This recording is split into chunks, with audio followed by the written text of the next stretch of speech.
For the purposes of this PowerPoint presentation, I'm going to try and go through it quickly because I know about our attention spans when it comes to viewing stuff like this via an online class. So I would get through it quickly, but you're more than welcome to go back through it and watch as many times as you need to get the gist of what's going on here. But we're going to talk about the Black sacred cosmos. And this is just one understanding of Black religion in America, given the context of our key component terms.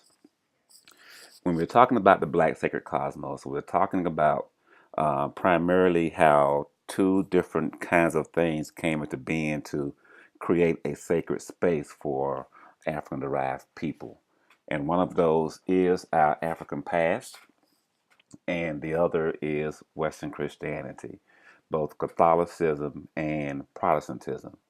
Obviously, for those of us who have our history and heritage in the African past, we must talk about the Middle Passage, or the Mafa. And these different kinds of aspects led to what we call the Black Church, where these two different influences came into being. And this is true for this generalized theme of Black religion in America, because if we're talking about America, we cannot help but talk about Christian influences on all of America, that is North, Central, and South America.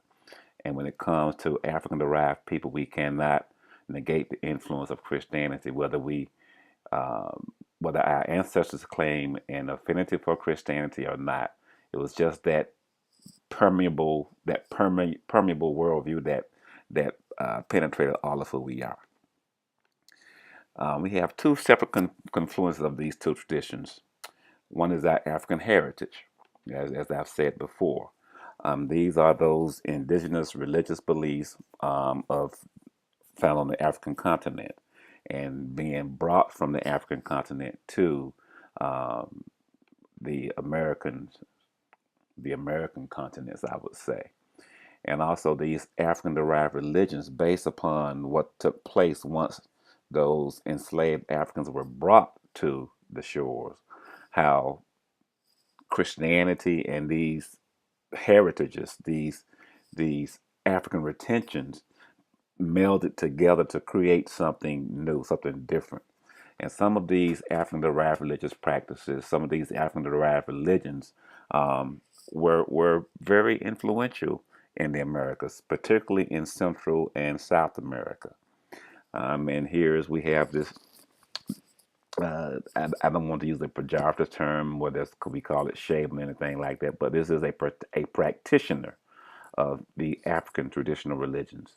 No matter what the name may be, here we don't know what the tradition is, but it's an African tradition that is being practiced. It's not Christianity. It's not a Christian derived religion. It is a totally and completely African religion that's taking place here. And the origins of religious practices of African people. We're primarily talking about these regions here highlighted in green, particularly here, the western coast of Africa, beginning primarily in Senegal, headed on down around the Cape, on down to Angola and Namibia. And of course, we're talking about the enslavement of these Africans. Now, let's be clear. Africans were taken from all portions of the African continent, from Eastern Africa, Southern Africa, but primarily in terms of what we're talking about in the West, in the Americas. Most of those Africans were brought from these locations, what we would call sub-Saharan Africa, these particular countries here. And as I said, these uh, practices, these African traditional religions, although the names of the gods and goddesses may have been different, there are common characteristics, whether we're talking about someone who hailed from Cote d'Ivoire, or whether that person hailed from Angola or from Nigeria or Cameroon, even. Obviously, the names of the gods are different in Ghana than the names of the gods in Gabon. than the names of the gods in Angola. But there are still some common characteristics that they all share together. I'm going to give you nine. Uh, you think about it, you might come up with more, but there are nine common characteristics that I want to cover. The first is that these African traditional religions encompass all of African life.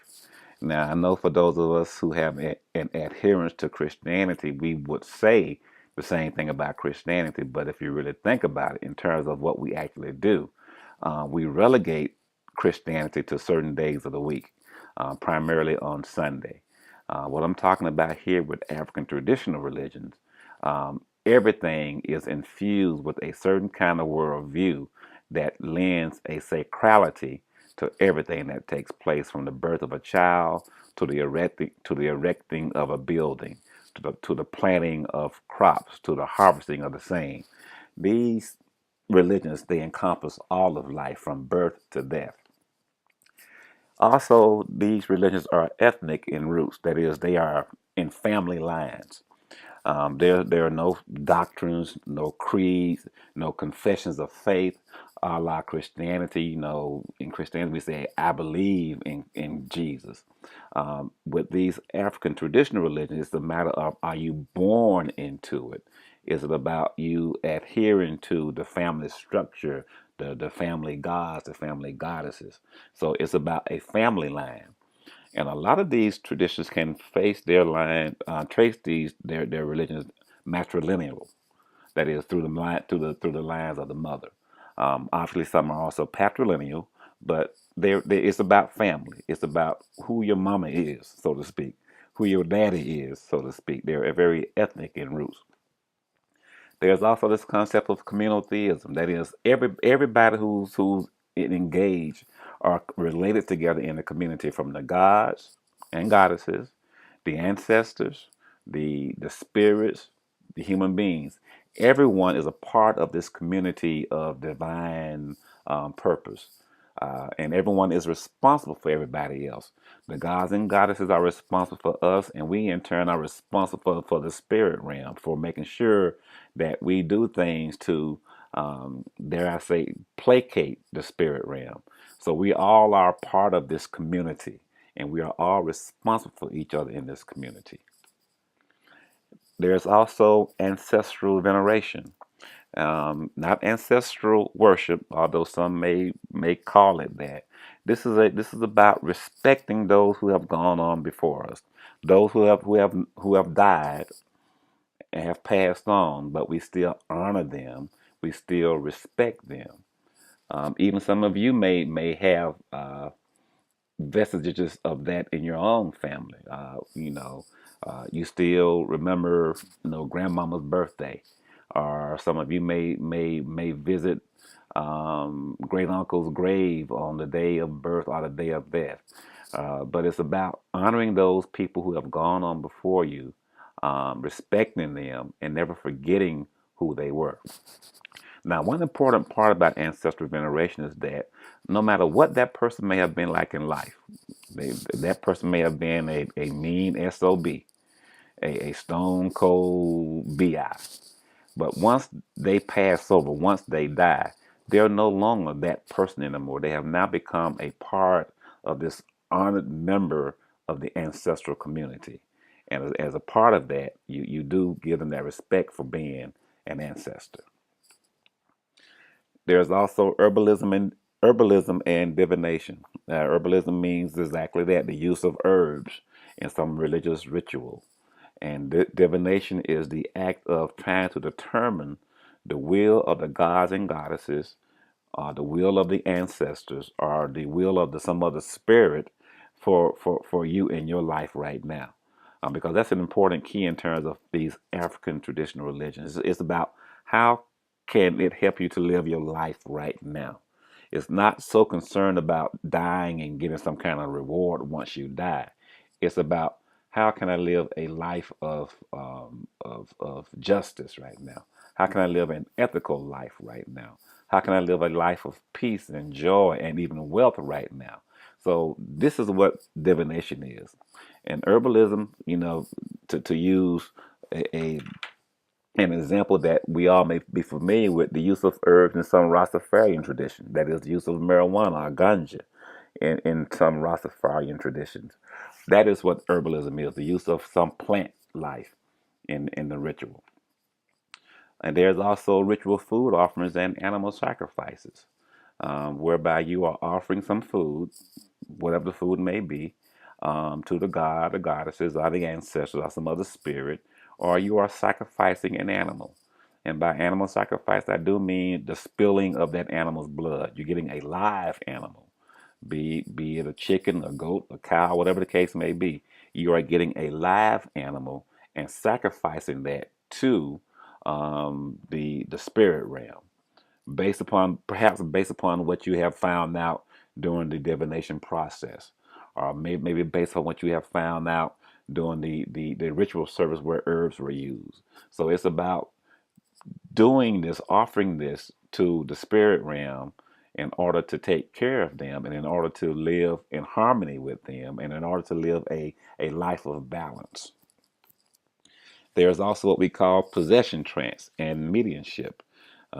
Possession trance is really a misnomer, but the idea is that this is where the spirit realm, the god or goddess, inhabits someone and speaks through that person. Um, Takes control of that person's body, takes control of that person's voice.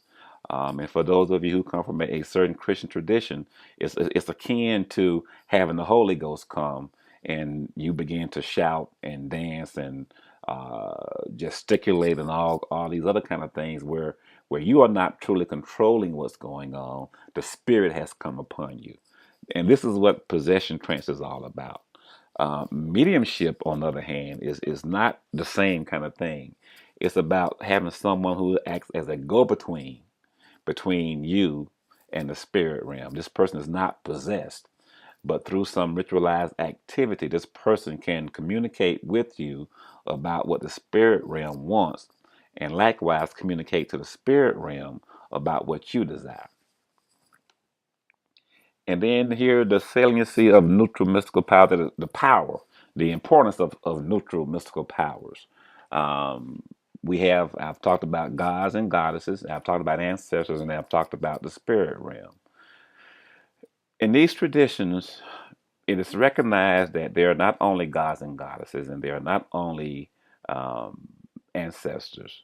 There's other spirits out there that must be recognized, that must be taken into account. And these spirits exist not as good and evil, but they exist as a way of ensuring and compelling us to live a life of balance. That is, you're about to go do something that you know you should not be doing. Something happens, something bad happens. Um, that that will be interpreted is that that's an indication that the spirit realm is trying to stop you from doing what's about to put your life out of balance. So these neutral mystical powers are a very key part of African traditional religions. And then finally, the idea of reincarnation. And I'm not talking about reincarnation in the Eastern religious sense of you die and you come back as something else, of a cat, a dog, or a tree, or a cockroach. And that's not what I'm talking about. Here, reincarnation means that an ancestor in your family line comes back in the form of another person in the family. Uh, Perhaps you've heard the notion that this child looks like somebody who's long gone, so to speak. They talk like, they act like, they walk like. Um, this is the notion of reincarnation, is that this particular ancestor has now come back to live a life in this particular child, or something along the lines of this child has an old soul. Um, that's the sense of an ancestor has come back. Now, a question that I often get in my in classes about this idea is that, well, does the ancestor know that they are back, or does the child, the person that the ancestor is living in, know that the ancestor is living in them? The answer is no. It's the notion that the ancestor has come back to communicate something to the family, some unfinished business. So it's not like Uncle Joe comes back and he's Uncle Joe. Uncle Joe may come back as a female or in female form. So, but reincarnation is the sense that an ancestor has come back to live to live a life again, to give an important message to the family once again. So here's what has happened in terms of black religion in America. As I said, these are the primary areas from which most of us hail from of African descent that now live here. And we see almost a 1-to-1 ratio of the passage, almost a direct east to west line. And the first enslaved Africans were brought to Brazil and then to Central America, these particular locations here, um, and then finally brought to the United States. But over centuries, a great many Africans were brought from Africa to the Americas. And as you can see, some were also taken to Europe and even to some Middle Eastern countries. But this is the pattern. And something happened in this middle passage, or what we call the Mafa, a mixing in of different ethnic groups, a mixing in of different gods and goddesses. And by the time those people reached here and began to become more assimilated to these American lands, um, they continued to grow spiritually, somewhat with the African past, primarily here in Brazil and in Central America, and less so perhaps in North America.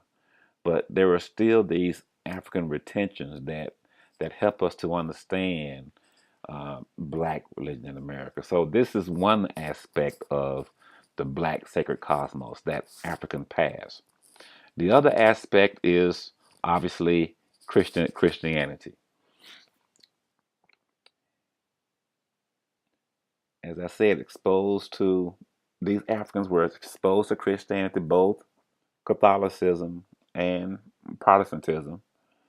Catholicism primarily in South America and portions of the Caribbean, Protestantism primarily in North America. But whether it was Protestantism or Catholicism, it was still a matter of these Africans being enslaved and exposed to a religious tradition that was not their own. And American Christianity viewed the enslaved Africans from a very particular perspective. That is, they could engage in religious services. However, they could only do so under the guidance of the the white man, the plantation owner, who wanted to ensure that whatever they were doing in this particular kind of setting was done so in a proper Christian fashion. It was a very paternalistic way of allowing these black Christians to engage in their religion. Now, the religious practice of the enslaved is very different in the South American context and in the North American context. Number one, in the South American context, the enslaved, in terms of a coherent population, far outnumbered the enslavers. So they were pretty much left to practice their African traditions almost intact. That is, there was no one there to stop them from engaging in heathen activity, so to speak. So even if you go visit South America and Central America today, you will still and look at these African communities, you will still see them um, practicing forms of African traditions that are pretty much intact from when their ancestors were first brought over to the Americas. However, in the North American context, in terms of coherent bodies, the enslaved were outnumbered by the enslavers. on these grand plantations. They were dispersed. They were overseen. They were these large cities where a lot of white folk live. And in terms of population, there were more white folk in these areas than the enslaved Africans. So as a result, the African practices were opaque. That is, they were there, but they were very diffuse. They were very, you had to look hard to pick them up, and sometimes they were burst out, a la the Holy Ghost dance, whereby these particular retentions were brought to the fore, but the practices were still there. And what we have, at least in the North American context, the first enslaved or the first indentured Africans were brought to North America in the 1620s. But as time went on, they more and more people were enslaved, and from the 1620s to the 1740s, there was nothing really going on with these enslaved Africans. There was no move to Christianize them. There was no intent to Christianize them. But in the 1740s and the 1820s, we had the first Great Awakening and then the second Great Awakening, whereby a concerted effort was made to bring these enslaved Africans to Christianity. And this was the first time that anything was done to um, look into the spiritual practices of these enslaved Africans. Before that, they didn't care. Because these enslaved Africans, first of all, were seen as soulless bodies. That is, they were they were no different than the cattle, the dogs, the livestock. They had bodies, but they had no souls to speak of. So why should we worry about trying to do anything for them? And it was an easy justification to enslave them. If you could say to yourself convincingly sometimes that these poor black bodies had no souls to speak of. However, after the Great Awakenings, when the first concerted efforts were made to Christianize them, in in a pitch to make sure that enslavement of them could continue, they came up with this idea of bodiless souls. That is, if you are a Christian brother or sister, but you are enslaved, don't you worry about your body because your soul is going to go to heaven when you die. So don't worry about being enslaved. Don't worry about uh, being beaten or being raped, anything like that. As long as you keep praying and confessing Jesus and doing the good Christian things, slaves obey your masters. When you die, your soul will go to heaven, and you will finally be free from all hurt, harm, and danger, so to speak. So this is the context of these different religious confluences: the African past and Western Christianity, and that is how Black religion in America really came into being.